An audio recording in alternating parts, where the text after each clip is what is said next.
iginiit ni US President Donald Trump na papatawan niya ng matinding parusa ang Russia kung muli isasantabi ang resolusyon sa digmaan laban sa Ukraine. Habang binigyang pugay naman ng isang agricultural training school sa Israel ang galing ng Pinoy pagdating sa kasanayang pag-opang agrikultura.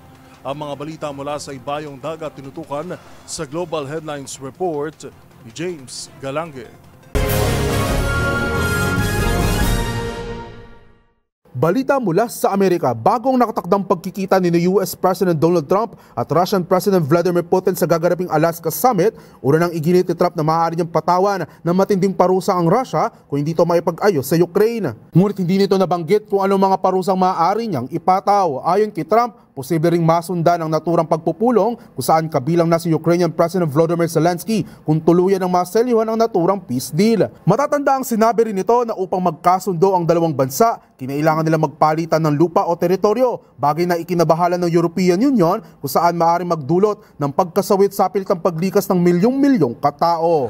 Samantala, good news naman tayo sa Israel dahil binagyang pugay ng isang agricultural training center ang isang klaseng binubuo ng mga Pinoy. Ayon sa Agro Studies International Relations, kitang-kita raw umano ang husay at galing ng mga Pinoy pagdating sa agrikultura na totoo umanong sumasalamin sa kanilang pinanggalingang bansa. Kasalukuyang nasa 11-month immersive farming program ang nasa 50 Pinoy students sa Israel para pag-aralan ng iba't ibang paraan ng pagsasaka, gayon din ng mga makabagong teknolohiya. Ito ay isang taunang programa ng Agro Studies kung saan sinasanay nitong humigit kumulang 700 Pinoy kada taon sa ilalim ng isang internship agreement katuwang ang mga agricultural territories sa Israel. At iyan naman nakalap nating balita mula sa iba't ibang panig ng mundo. Para sa MBC TV Network News, ito si James Galange ng DZRH TV, una sa Pilipinas, una sa Pilipino.